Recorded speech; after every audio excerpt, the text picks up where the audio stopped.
अस्सलाम वालेकुम वरहमतुल्लाहि वबरकातुहू। उम्मीद और दुआ है कि आप और आपके सभी घर वाले खैरियत से होंगे। मेरा नाम सनावर है और आप देख रहे हैं जिन स्टोरीज़ एपिसोड 51।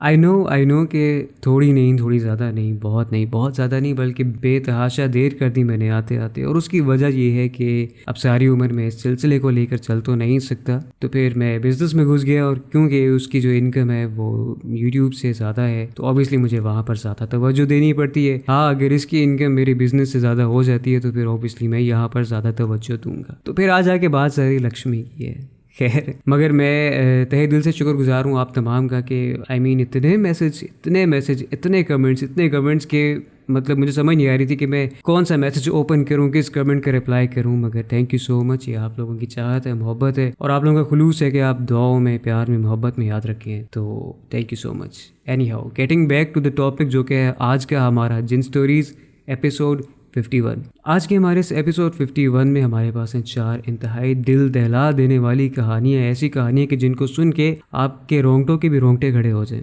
हमारी आज की पहली कहानी एक नौजवान के मुतालिक है जो अपने मामू के घर में कुछ दिन के लिए रहने के लिए गए थे अपने काम के सिलसिले में। और जिस कमरे में मौजूद थे उसकी खिड़की से सामने मौजूद एक कूड़ादान नज़र आता था, जहाँ पर जिस कूड़ादान से रिलेटेड इनके साथ ये वाक़या पेश आया। और इस कदर खौफनाक और हौलनाक किस्म का वाक़या है कि ये चाह कर भी अपनी ज़िंदगी से उसको भूल नहीं सकते। तो क्या पुरस्रार सिलसिला इनके साथ पेश आया, क्या इनके साथ हैपनिंग हुई, आइए जानते हैं। एक अरसा पहले की बात है, जब मैं अपने मामू के यहाँ कुछ दिनों के लिए काम के सिलसिले में रुका था। जिस कमरे में मेरी रिहाइश थी उसकी खिड़की के बाहर एक खाली प्लॉट नज़र आता था, जहाँ अमूमन लोग कूड़ा फेंका करते थे। और इस वजह से वो प्लॉट उस एरिया में कूड़ादान बन चुका था। मैं मामू के यहाँ जब पहुँचा तो दिन में अपना काम काज मुकम्मल किया, कज़न्स के साथ बैठा, गुफ्तगू की। उस दौरान छोटे कज़न ने कहा कि भाई, रात को शायद आपको सरप्राइज़ मिले तो घबराने वाली बात नहीं है। उसके कहने के अंदाज से मालूम हो रहा था कि मजाक कर रहा है, और मैंने भी उसकी बात को इतनी फिक्र नहीं दी। उसके दीगर बहन भाई उसको कहने लगे कि खामोश रहो, चुप करो, तंज़ियतन अंदाज में। खैर, रात हुई और मैं अपने कमरे में तशरीफ़ लाया। लैपटॉप पर अपना काम जारी किया, कुछ डॉक्यूमेंट्स कंपोज करने थे। काफ़ी देर हो गई, तकरीबन सभी सो गए थे। जब मैं बिस्तर में लेट गया सोने के लिए तो खिड़की के बाहर से हलचल की आवाज़ आ रही थी। मैं बिस्तर से उठा और खिड़की से बाहर देखा तो कूड़ादान में कोई चहलकदमी कर रहा था, मगर ये मुझे सिर्फ सुनाई दे रहा था, दिखाई नहीं दे रहा था। बहुत कोशिश की देखने की कि आखिर किस चीज़ की आवाज़ आ रही है। तभी मुझे नीचे से कूड़ादान में कूड़ा हिलता हुआ दिखाई दिया और वहाँ पर एक शख्स नमूदार हुआ। वो शख्स बेहद अजीब था और ऐसे मालूम हो रहा था जैसे उसके तन पर लिबास नहीं है और उसका वजूद इंसान नुमा भी मालूम नहीं हो रहा था। उसे देखकर इतनी वहशत महसूस हुई कि मैं खिड़की से पीछे हट गया। फ़ौरन अपने कज़न को कॉल करने की ट्राई की, पर वो सो रहा था।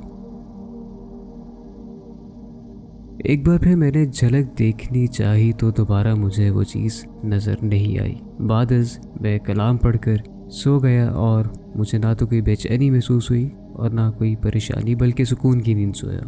सुबह को मेरे कज़न्स के साथ इस मुताल्लिक़ गुफ्तगू करने पर मालूम हुआ कि सोसाइटी के अक्सर लोगों ने इसी चीज़ की शिकायत की है जो कल आपने देखा।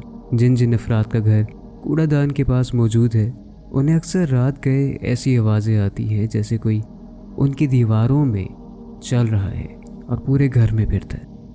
वो आवाज़ भी ऐसी होती है जैसे कोई अपने चारों हाथ पाँव का इस्तेमाल करके घर की दीवारों पर रेंगता है। मगर इस सब के बावजूद आज तक किसी को कोई नुकसान नहीं पहुंचा। बकौल एक साहिब इल्म के, खाली जगह को कूड़ादान नहीं बनाना चाहिए, ख़ास तौर पर जब वो जगह किसी के कब्ज़े में हो और उनकी इजाज़त के बगैर आप ये अमल करो तो इन मामलात का सामना करना पड़ सकता है। जब तक आप इस कूड़ादान को साफ़ नहीं करेंगे तब तक शायद सिलसिले ऐसे ही रहें या मज़ीद बढ़ जाएं।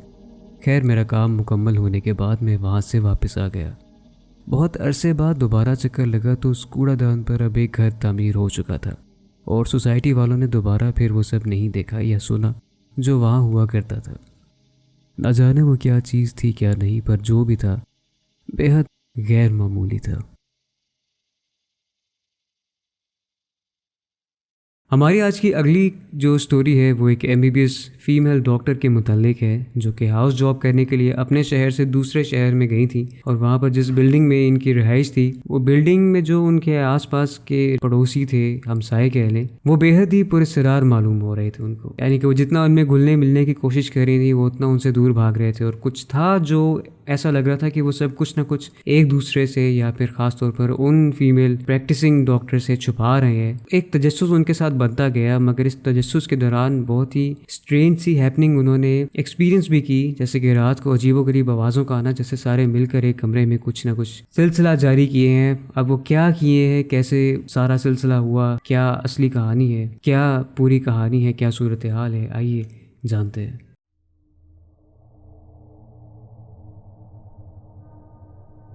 अपना एमबीबीएस कंप्लीट करने के बाद मेरे प्रैक्टिसिंग ईयर्स स्टार्ट हो चुके थे। प्रैक्टिस के लिए मुझे अपने शहर से दूसरे शहर में जाना था। बाय नेचर मैं इंतहाई हंसमुख और घुल मिलकर रहने वाली बंदी हूँ। जहाँ भी जाती हूँ नए लोगों को जानना मुझे अच्छा लगता है। शायद इसी वजह से सभी से मेरी अच्छी बन जाती है। 2019 में मैं दूसरे शहर चली गई। नया शहर था, अजनबी लोग थे और जिस अपार्टमेंट की बिल्डिंग में मुझे रहना था वहाँ भी कोई मेरी जान पहचान वाला नहीं था। खैर जूं जूं वक्त गुजरता गया, अपनी फरागत में कुछ बनाकर मैं पड़ोसियों के यहाँ जाया करती थी, मगर मुझे एहसास हो रहा था कि ये लोग ज़्यादा मिलनसाज नहीं हैं। मगर इसके बावजूद मैंने कोशिश जारी रखी। पर अगर कोई मुलाकात करता तो ज़्यादा बात नहीं करता या दोबारा मिलने का जिक्र भी नहीं, ना किसी किस्म की दावत। अजीब डिप्रेसिव माहौल सा महसूस होता था उस बिल्डिंग में। खैर अमूमन तो मेरी 24 आवर्स की शिफ्ट लगा करती थी, जिसमें सिर्फ संडे मुझे बाद में फ्री मिलता था और उसमें ज़्यादातर मैं नींद पूरी करती थी। हुआ कुछ यूँ कि एक रात जब मैं सो रही थी तो सेंट्रलाइज्ड एयर वेंटिलेटर से मुझे कुछ अजीबोगरीब आवाज़ें सुनाई दे रही थी, जिसकी वजह से मैं सो नहीं पा रही थी। मैंने बेड से उठकर वेंटिलेटर की तरफ कान किए तो ऐसी आवाज़ आ रही थी जैसे ढेर सारे बंदे, जिनमें औरतें भी शामिल हैं, उनकी आवाज़ आ रही है। मैंने गौर किया तो जैसे सब मिलकर कोई अजीब सा विर्द कर रहे हो, ऐसे लग रहा था, ऐसे सुनाई दे रहा था। मैं घबरा कर फ़ौरन पीछे हट गई और बेड में आकर लेट गई। मगर वक्फे वक्फे से मुझे आवाज़ आ रही थी, जिसकी वजह से मुझे खौफ हो रहा था। एक तजस्सुस दिल में था कि ये किस किस्म की आवाज़ें हैं, आया हवा है या फिर कुछ और। क्योंकि रात के पहर इस तरह की आवाज़ें सुनना, चाहे हवा ही इसका बायस क्यों ना हो, बहुत गैर मामूली सा लगता है। उस बिल्डिंग के 7 फ्लोर्स थे, पर 7th फ्लोर पर कभी मेरा जाना नहीं हुआ और मुझे शक था कि ये आवाज़ें भी उसी फ्लोर से आ रही थी, क्योंकि मेरा रूम 6th फ्लोर पर था। इत्तेफाक से मेरी चौकीदार से गुजरते हुए मुलाकात हुई तो बातों बातों में मैंने उससे 7th फ्लोर के मुतालिक पूछा, जिस पर वो थोड़ा खामोश हुआ और कहने लगा कि उस फ्लोर पर ना ही आप जाएं और ना ही उसके मुतालिक किसी से जिक्र करें। बस अपने काम से काम रखें, कोशिश करें कि किसी और जगह पर आपकी रिहाइश का बंदोबस्त हो जाए, क्योंकि ये जगह आपके रहने की काबिल नहीं। ना जाने उसने ऐसा क्यों कहा, पर खैर बात रफा दफा करके मैं हॉस्पिटल चली गई। कुछ दिनों के बाद फिर से मुझे वेंटिलेटर से आवाज़ आ रही थी। कैसे तैसे रात गुजर गई, पर कुछ हफ्तों के बाद मैंने नोट किया कि ये आवाज़ें हर वेंसडे की रात को आती हैं। अब उस बिल्डिंग में सिर्फ 1 वीक रह गया था मेरे रहने के लिए, उसके बाद मेरी शिफ्टिंग हो रही थी। पर उस वीक मेरे अंदर बेहद तजस्सुस था ये जानने के लिए कि आखिर 7th फ्लोर पर ऐसा क्या है जो चौकीदार ने मुझे मना किया था। मैं रात का इंतज़ार कर रही थी। जो ही रात आन पड़ी, मैं ऊपर वाले फ्लोर पर बाय स्टेयर्स चली गई और उस रात मैं अकेली नहीं थी। मेरे इस प्लान में मेरी एक कोलीग शामिल थी, जिसके साथ मैंने ये मामला डिस्कस किया था। हम दोनों का बाहमी फैसला था इस इन्वेस्टिगेशन को लेकर। जब हम ऊपर गए तो वहाँ पर हमें एक हॉल की ग्लास वॉल नज़र आ रही थी, जिस पर कम्युनिटी रूम लिखा हुआ था। वो रूम उस बिल्डिंग के लोगों का मीटिंग पॉइंट था, जो आज से पहले मुझे मालूम ही नहीं था। अपनी कोलीग के हमरा जूं उस कमरे की हदूद में चुपके से दाखिल हुए तो हमारे सामने बिल्डिंग के कुछ लोग, जिनमें औरतें भी शामिल थीं, अजीबोगरीब हुलिये में एक मुजस्मे के सामने कुछ पढ़ रहे थे। उनके पढ़ने का अंदाज ऐसा था कि उनकी एक सांस आ रही थी और दूसरी जा रही थी। जब उस मुजस्मे को देखा तो रोंगटे खड़े हो गए थे। काला मुजस्मा, शैतान नुमा शक्ल, ये देखकर हमारे रंग उड़ रहे थे और अब हमें मामला समझ आ रहा था कि क्यों चौकीदार ने हमें मना किया था। दबे पांव वहाँ से हम वापस अपने कमरे में आ गए और सहमे हुए एक दूसरे को हम देख रही थी।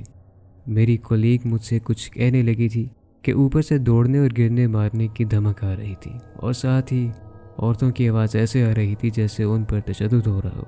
बहुत खौफनाक सूरत हाल थी उस पहर हमारे लिए। बस वो रात के अगली ही सुबह वहाँ से शिफ्टिंग कर ली और दोबारा कभी उस बिल्डिंग के नज़दीक भी नहीं गए। एक इंतहाई गैर मामूली वाक़या था ये मेरे लिए, जो मैं आज भी सोचती हूँ तो खौफ महसूस होता है।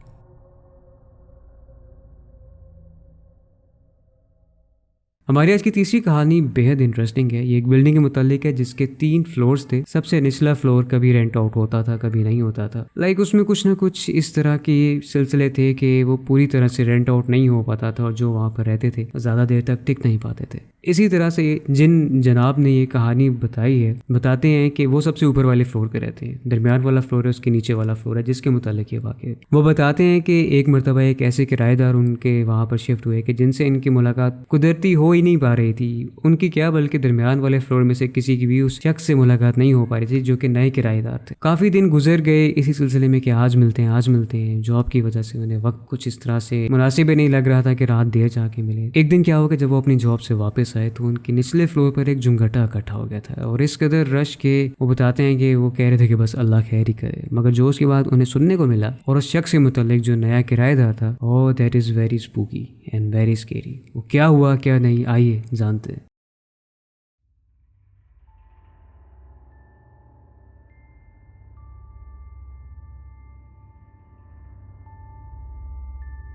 हाल ही की बात है, मैं जिस बिल्डिंग में रहता हूँ उसके 3 पोर्शंस हैं और मैं सबसे ऊपर वाले पोर्शन में रहता हूँ। दरमियान वाले पोर्शन में मेरे हर दिल अजीज़ पड़ोसी रहते हैं और सबसे नीचे वाला पोर्शन खाली है। ये कहानी सबसे नीचे वाले पोर्शन से जुड़ी है। काफ़ी अरसे से वो पोर्शन खाली था। हमारी रोज़ की रूटीन में उसे खाली और अंधेरे में डूबा देखकर आदत सी बन गई थी। ऐसे ही मामूल के मुताबिक मैं शाम को एकेडमी से अपार्टमेंट वापस आया तो नीचे वाले पोर्शन की लाइट ऑन देखी।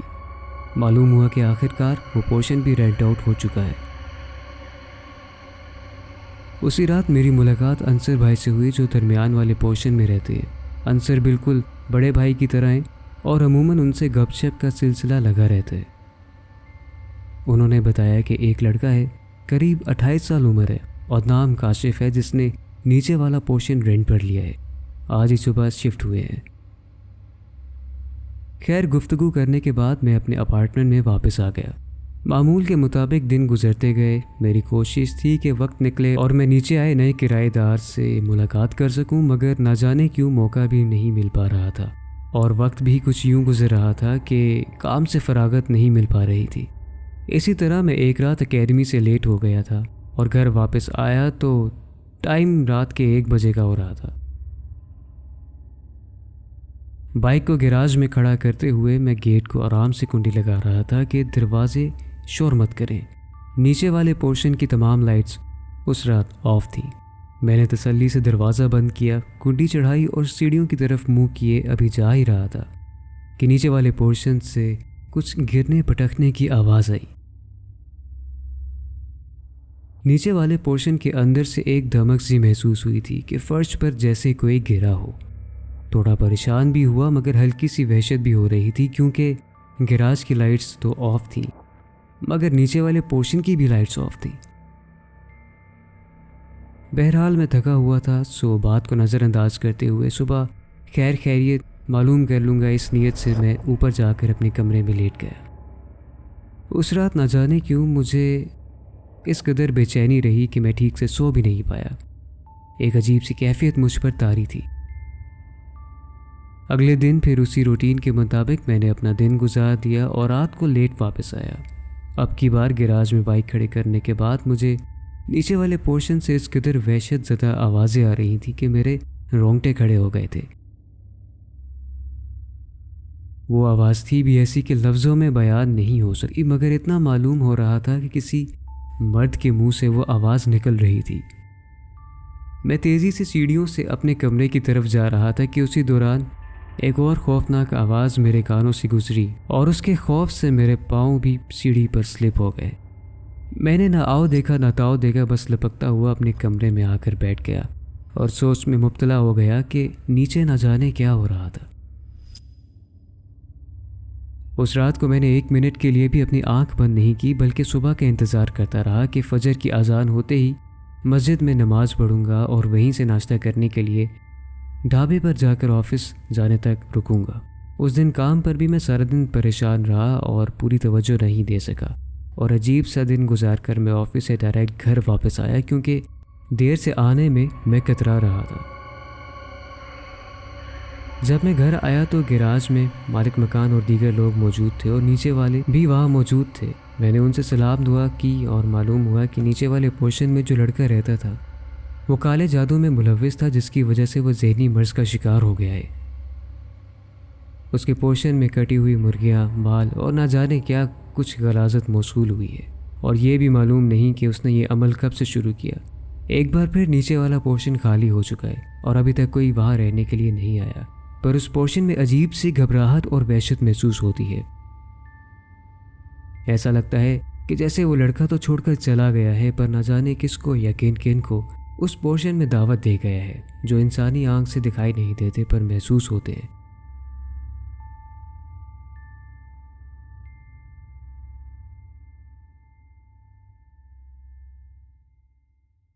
आपने अक्सर सुना होगा पिलो टॉकिंग के मुतल्लिक। तो पिलो टॉकिंग बेसिकली क्या है कि आप रात के वक्त सोते हुए अपने तकिए से हम कलाम होते हैं, या सोते हुए ना भी सही किसी और वजह से हम कलाम हो जाते हैं। कुछ लोगों का वो क्राइंग बडी होते हैं उनका तकिया। तो इसी तरह से एक बहुत ही ये सबसे ज़्यादा इंटरेस्टिंग कहानी है इस पूरे एपिसोड की। आई थिंक अब तक की सबसे इंटरेस्टिंग और स्पूकी कहानी है कि हम अक्सर अपने तकिए से बातें करते हैं, पर हमें नहीं पता कि हम अपने तकिए से ही बात कर रहे हैं या फिर किसी और से, और अगर हम कर भी रहे हैं तो कैसा हो कि आपका तकिया आपको जवाब भी थे आगे से। इसी सिलसिले से मुतल्लिक ये कहानी है, और ये क्या कहानी है, किस तरह से हुई, किन के साथ हुई, आइए जानते हैं।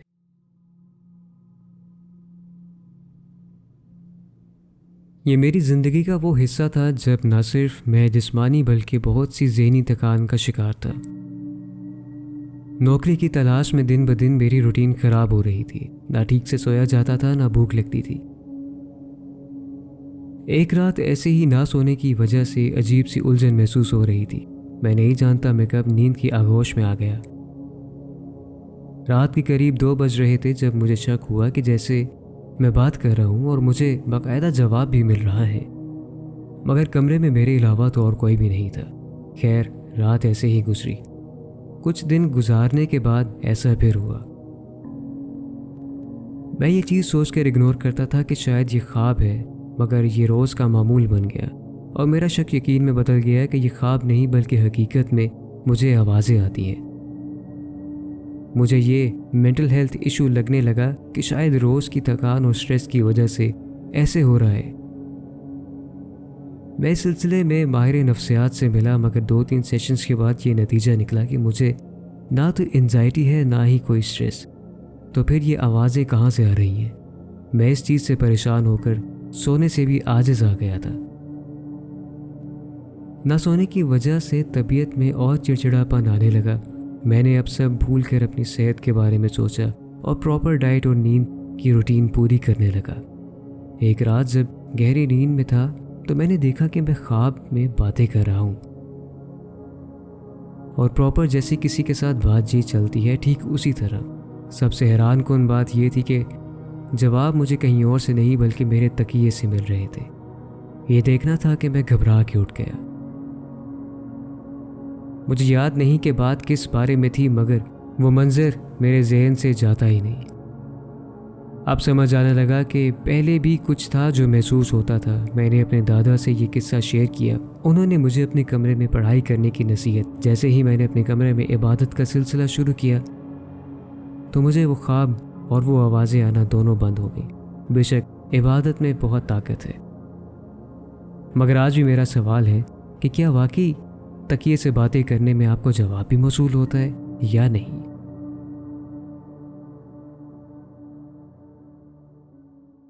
उम्मीद और दुआ है कि आपको आज का ये एपिसोड पसंद आया है, और अगर आपको आज का ये एपिसोड पसंद आया है तो don't forget to like, subscribe and tap the bell notification because you never know what's coming. मिलते हैं अगले एपिसोड में। फी अमान अल्लाह।